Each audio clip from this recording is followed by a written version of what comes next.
Hi guys, Lee Anderson, the Reform UK MP, made a bit of a fool of himself once again at PMQs, where he was asking a question based on the latest right-wing bandwagon. Net zero skepticism. The man from the ever-diminishing party wanted the Prime Minister to explain to him how much the Earth's temperature would be reduced if we achieved net zero tomorrow. Clearly not understanding how science in general works or climate science in particular operates. But Starmer had a pretty good response. Enjoy. Lee Anderson. Thank you, Mr. Speaker. I come to this chamber, Mr. Speaker, every week to ask sensible questions. And I expect sensible answers. But all I get is glazed expressions and waffle from the opposite benches. So Mr. Speaker, I want to ask the Prime Minister a very simple question. On behalf of all the net zero sceptics, if we became net zero tomorrow, by how much would it reduce the Earth's temperature by? Simple question. Minister.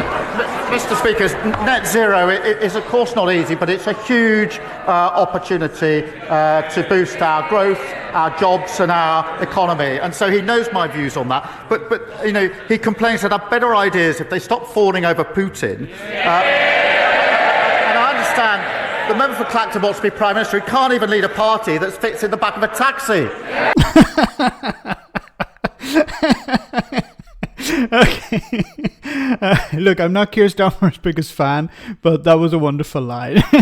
You know, the Reform UK are at war with itself. It's at war with itself. You know, we had Rupert Lowe kicked out because of certain shenanigans taking place within Reform UK. And, you know, obviously it's a case of you can't have two captains. There's only one captain of Reform UK. There's only one leader, and it's always going to be Nigel Farage. If Farage leaves, well, then they can have another leader. But until at the moment, Farage is the only captain of that ship, and there's not going to be any mutiny. But when it comes to what the Farage party are trying to push, they've moved away from immigration for the moment anyway, and now they're talking about net zero. Which is ironic because there are people within Reform UK who are benefiting from net zero, benefiting from renewable energy, the rollout of renewable energy. You know, when it comes to solar panels or wind turbines or electric cars or all of these things. So there are people within Reform UK who are, of course, being hypocritical, but then Reform UK is just hypocrisy on legs. Net zero, as Starmer has pointed out, is going to create jobs. You know, we're moving away from fossil fuels, we're moving towards renewables, which creates energy security. It will create high-paying jobs because you need engineers, you need manufacturing, you need the installation of these products. You need to re-insulate homes. This is a great way to bring down energy prices for people, improve people's lives, and reduce the cost of living. So net zero is a good idea. It needs massive investment. It needs political willpower, but it's the way forward.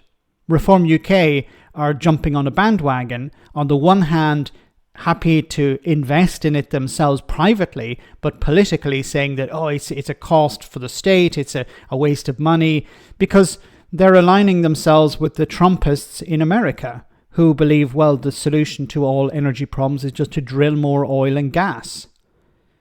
So it's important that these politicians are called out, they're ridiculed, and the best place to ridicule them is in Parliament during PMQs. They have no way to come back after because Lee Anderson only has one question. But it shows that even when he stands up and says that he is interested in serious questions, I don't know if you noticed, but even his own fellow MPs were laughing at him. Richard Tice and the other guy. So they know he's a joke. They know their party is a joke. Unfortunately, the voters have yet to find out. Let me know in the comment section, guys, what you think, and thanks for watching.